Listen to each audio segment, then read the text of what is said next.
Hello, beautiful moms and entrepreneurs. My name is Charisse Walker, and I'm your host of the Unbreakable Mompreneurs podcast. This is a place where we come together to learn, grow, and inspire. So sit back, relax, and let's get started.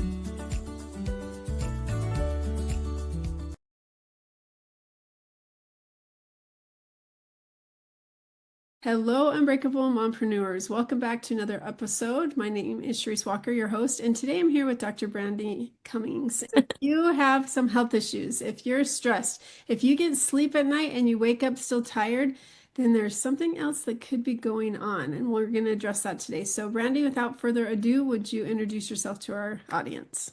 Hey everybody, I'm so happy to be here. My name's Dr. Brandy Cummings. I'm a doctor of clinical nutrition and functional medicine practitioner, and my passion really lies in supporting moms specifically who are wanting to do all of the things, but perhaps their physical body isn't keeping up with all the things that they want to accomplish. This is so important because I remember from third grade, I started having a whole bunch of stomach problems, serious stomach problems, and my stomach was always hurting. And tons of doctors, and they're like, we can't find anything wrong. And yeah, there were a few things I was diagnosed with, but never could figure out the issues. And it wasn't until my freshman year of college, I was diagnosed with chronic fatigue. And then that was a 5-year battle, was able to overcome. And then just chronic health issues. And I realized a couple years ago that stress is a real thing, to the point where I was diagnosed with MS. And then once I got divorced, didn't have it. That's a crazy one. And so talk to us about how health is affected by stress and vice versa. Sure. I'm like, how much time do we have? Yeah. So this is a super important topic because what I find, especially with moms, is that we're overfilling our plates, right? We have so many responsibilities. We're wearing so many hats, and we're doing our mom duties. Maybe we're doing wife duties. Maybe we're running our business, whatever it is. We're wearing all of these hats. And then we can also have family members, parents that we're caretaking for, and other things that are stressful in our life. And it just feels like so much. And so the way that several important ways on why this can really impact our health and create symptomology in the body. And I think that I'm so glad we're having this conversation because so often what I see about this topic being discussed online is that, stress is really bad for you. We need to manage our stress. We need to change our perception of stress, how we react to different situations, make sure you're doing your breath work, yada, yada. I think all of that is great. But I feel like the missing component to that conversation is talking about how did we get there in the first place? How is it possible that we have this problem?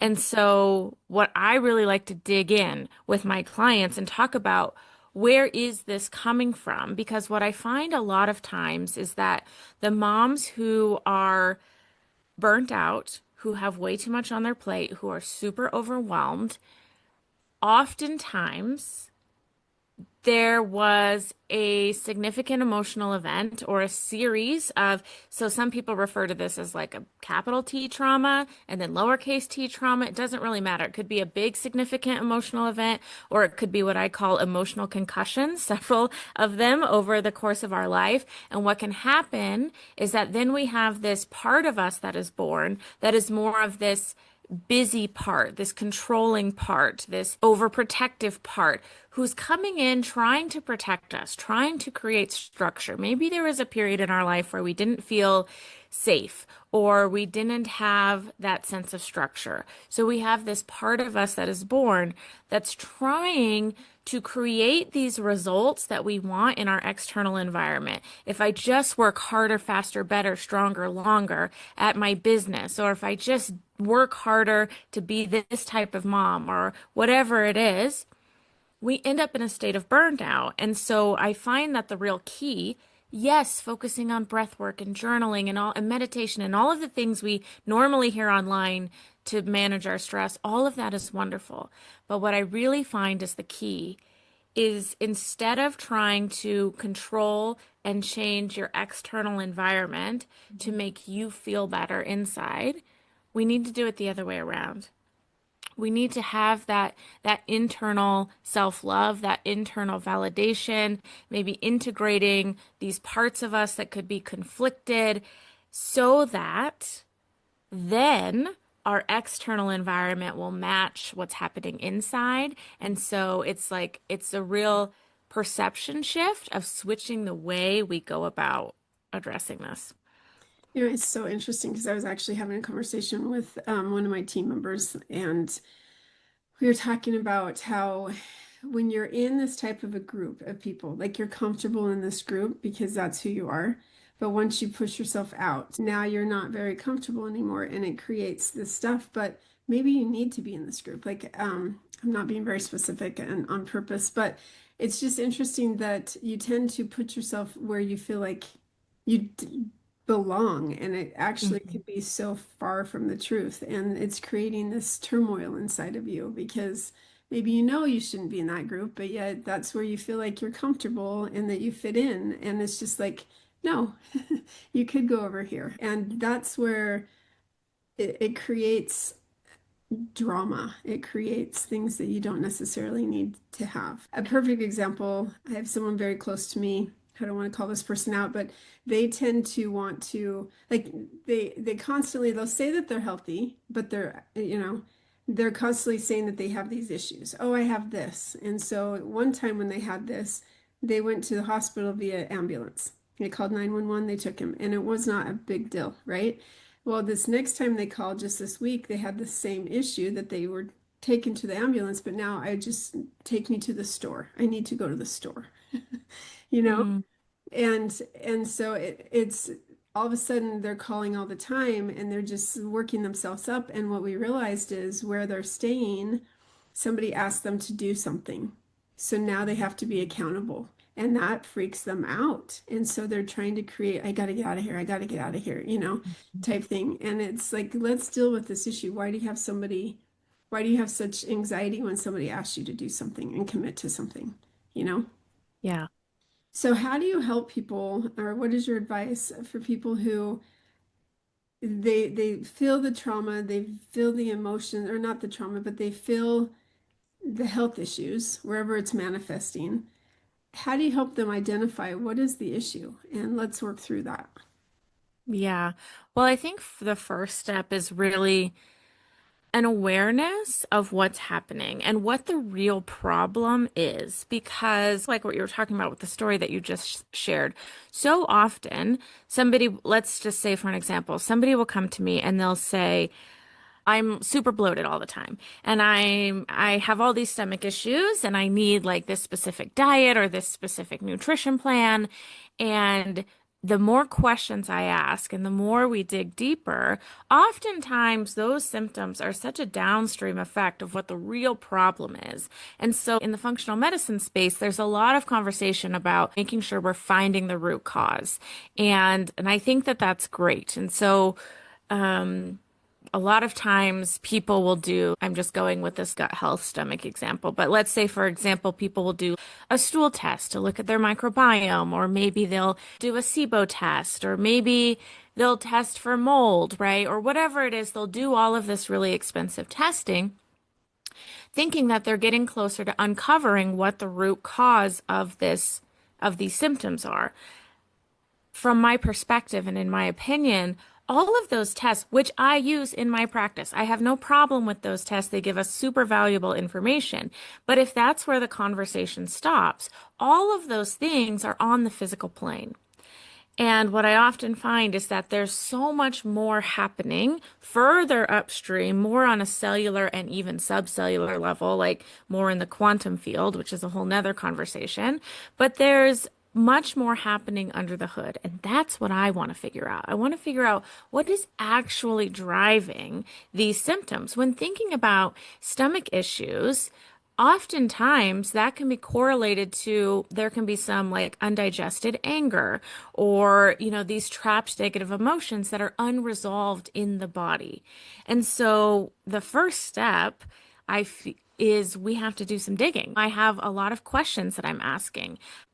How is it possible that you have this problem? When did it start? What's your relationship with your family? How was your childhood? When's the last time you felt safe? What are your coping mechanisms? What is it that you want instead of this?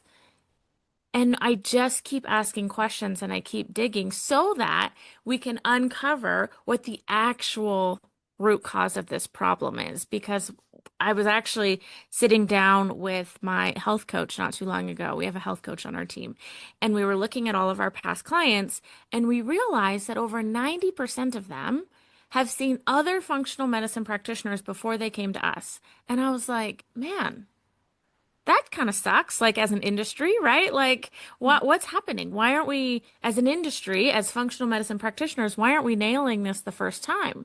Where is the disconnect?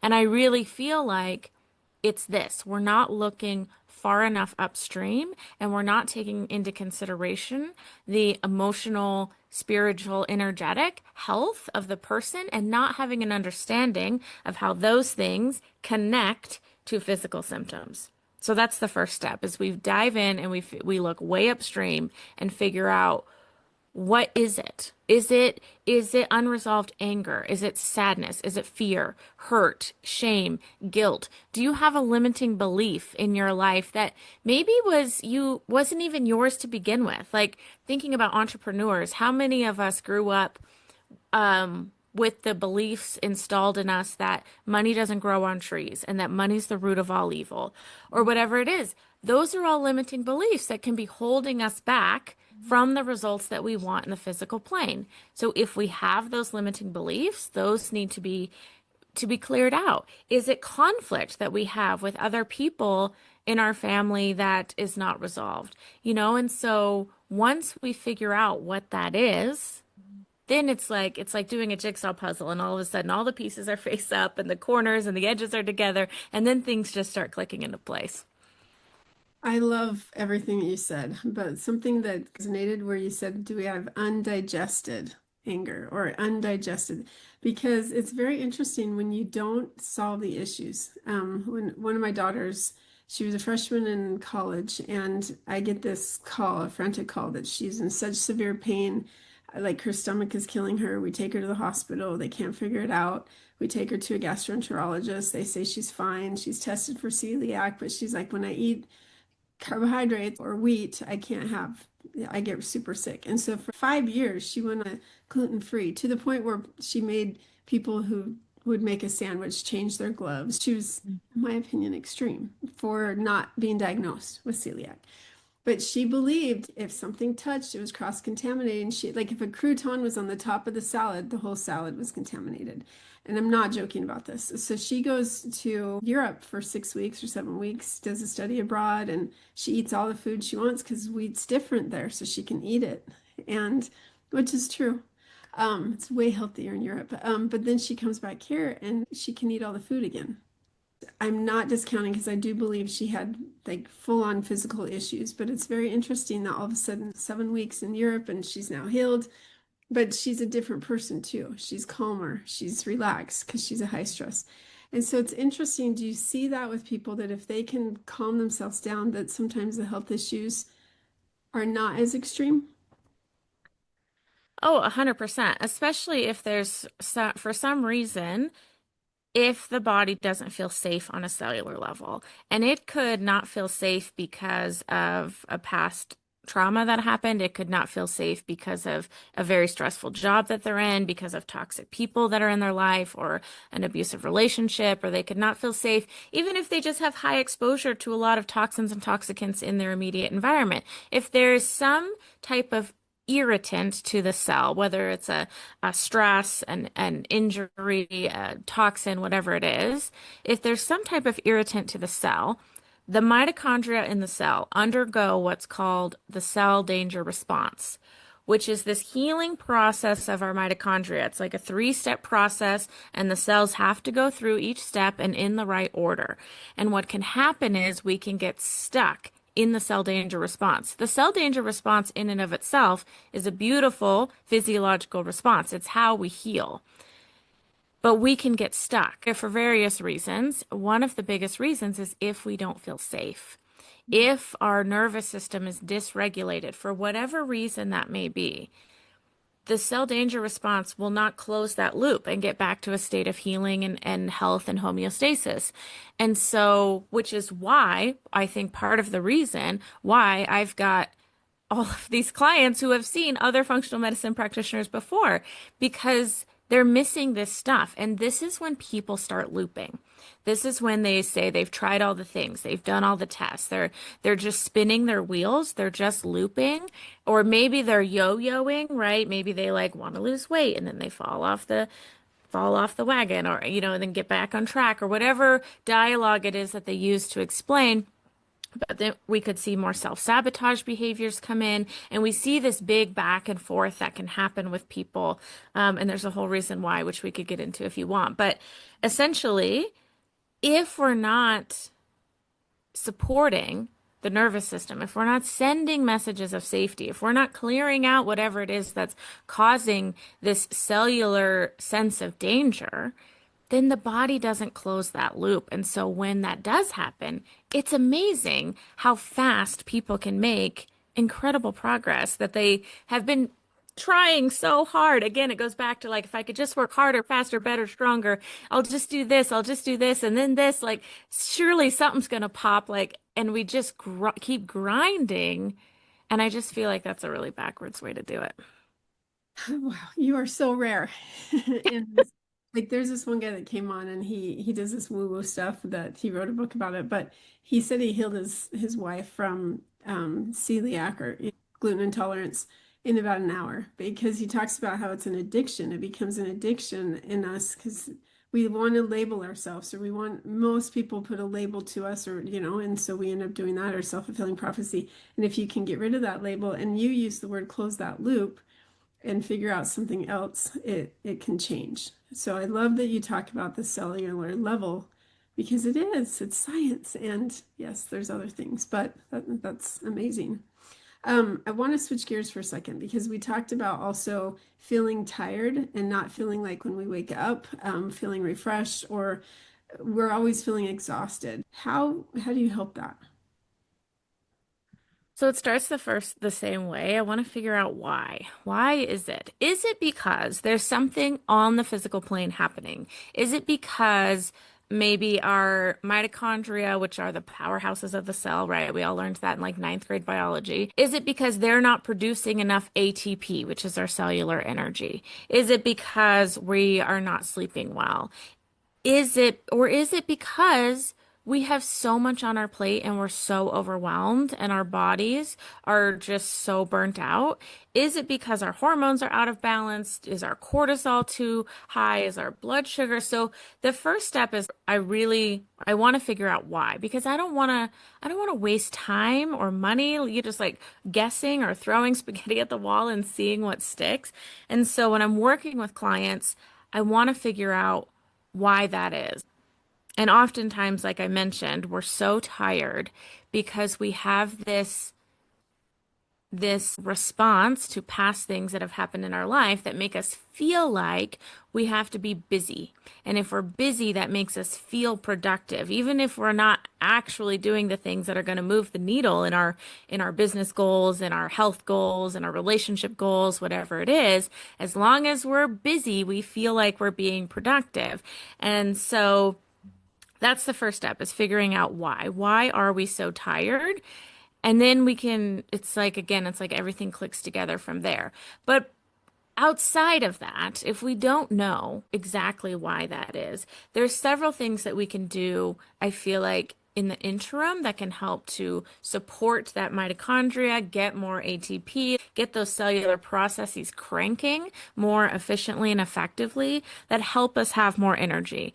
And the easiest, most cost-effective, fastest, effective place to start, in my opinion, is to start with syncing up your circadian biology. We have clock genes in our head. We have photoreceptors in our eyes and on our skin. Our body is constantly wanting to know what time of day it is. And everything, all of our biological processes respond based on what time it is. We are circadian beings. We have a daily circadian rhythm. As women, we have a monthly rhythm. We also, as humans, have a seasonal rhythm.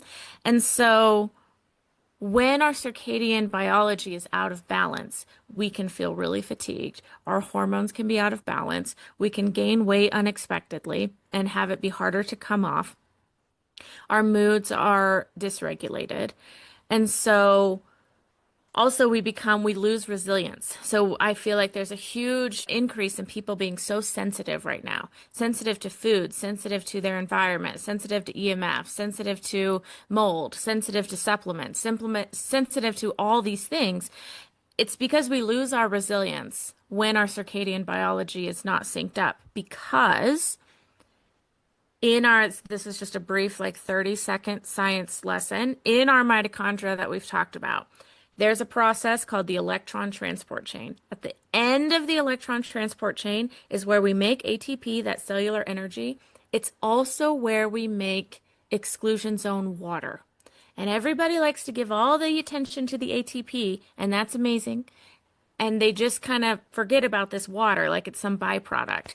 But this water is very special water. It's called exclusion zone water. It's a gel-like substance. You can read the book, The Fourth Phase of Water by Gerald Pollack. It's a very good book and he kind of is the one that discovered this. And that exclusion zone water, that gel-like substance, when we're making adequate amounts of that, that's how our cells actually get cellularly hydrated. It's not just about drinking more water or having more electrolytes in our water. It's about making more of that exclusion zone water. When our cells are more hydrated, we have less histamine responses. There's lots of people with mast cell issues right now. And we also, it's called exclusion zone water because it excludes things like viruses, parasites, bacteria, fungi, yeast, all of these things that people are having a lot of problems with right now.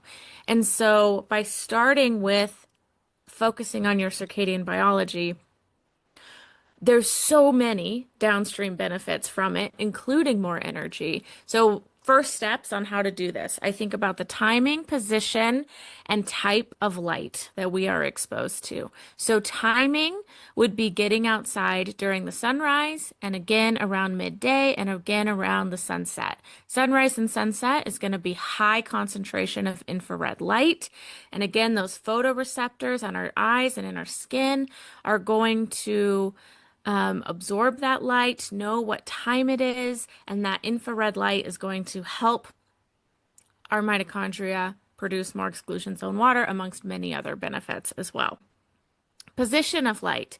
If we are in a building all day under overhead lights, if you have any control over that, turn those off. If the sun is not overhead outside, we don't want overhead lights on inside. We want the position of our lighting to match the sun as much as we can. Perfection doesn't exist, so don't allow yourself to get so stressed out about this. But so like switching to more lamps or peripheral lighting when the sun is not straight overhead outside. So timing, position, and then type. We are so exposed to so much blue light right now. The ring lights that we have, being in front of our computers, looking at our phones all day, and that creates a circadian mismatch. Because remember, we have those clock genes in our head, and we're always wanting to know what time it is. And if we wake up and we open our eyes and the first thing we do is look at our phone and get this blast of blue light from our phone, then we have a mismatch of what time it actually is, which is why getting outside first thing in the morning before you look at your phone can be so, so helpful and powerful. Wow.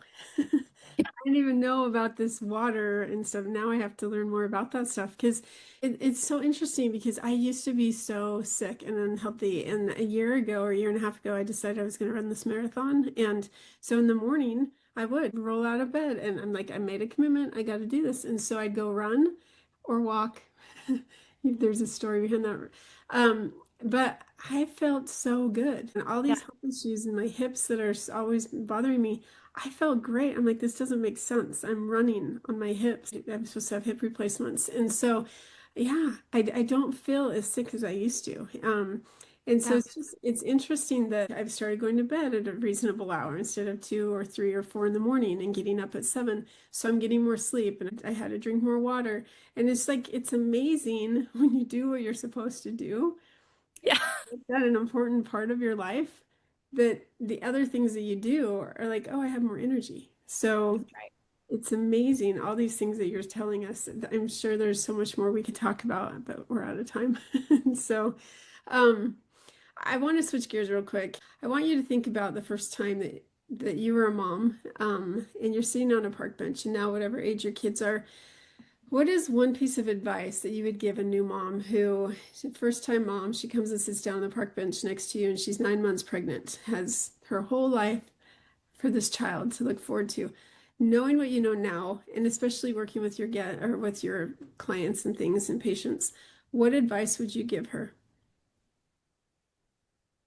That is such a good question. Two things come to mind. The first one is to trust yourself and lean in to the people around you that are there to support you. And there's a lot of noise and there's a lot of marketing towards new moms, right? And it can be very overwhelming and it can be very confusing. With my first baby, I had all the stuff, right? All the stuff, and I had all this stuff on my registry and everything. And what I learned is actually like babies don't really need anything, right? They need a mom, they need to be fed, they need their diaper changed. Like they're good with those things. They don't need the diaper genie and they don't need a perfectly decorated nursery. Like we had a nursery, we didn't even use it. We had all this stuff, we didn't even use it. But what I find is that the mom has a lot of needs that often go unmet. And so, like for baby showers, I always recommend this mom on the park bench. She probably already had her baby shower if she's 9 months, but think about your baby shower and what could you ask for that supports you? Like now, when I give a baby shower gift, I always give mesh underwear, padsicles, like lactation cookies, a water bottle, a journal, a great pen, a basket to hold it. I had my basket with all my stuff that I just walked around my house just with baby on me because the baby doesn't really need much. The baby needs a well cared for mom. And so I would share that perspective with her of just the freedom from quieting all the noise and all of the marketing and all of the opinions and just really reminding her to pour into herself and to ask others to also pour into her so that she can heal properly, so that she can feel loved, so that her cup is full, so that she can then pour that into the baby, and then the baby will likely thrive once that happens. And then as her child grows older, what advice would you give? As the child grows older,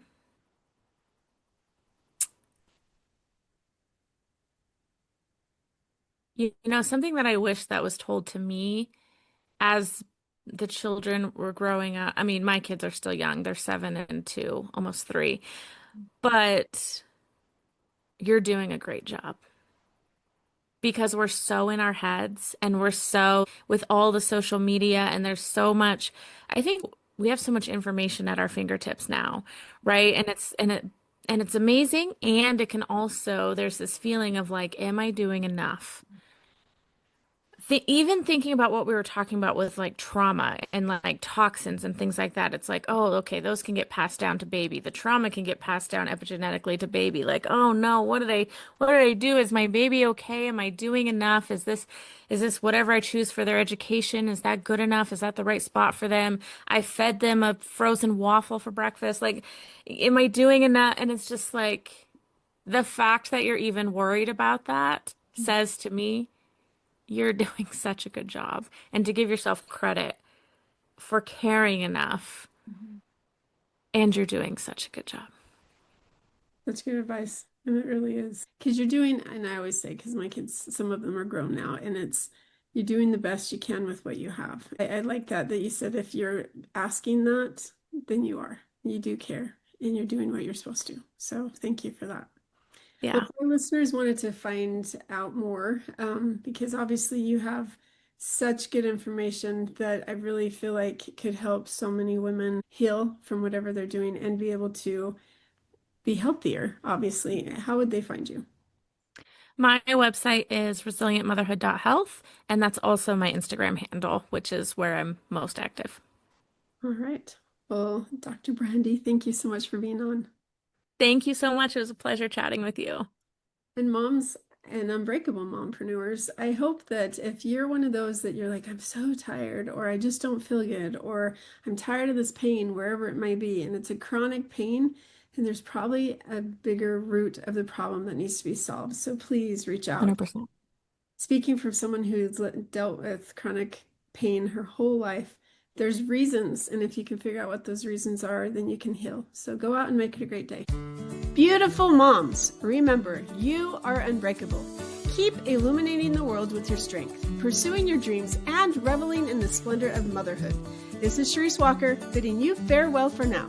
Stay tuned for more empowering conversations on the next episode of the Unbreakable Mompreneurs podcast. Until then, keep shining bright. Signing off with love, Charisse Walker.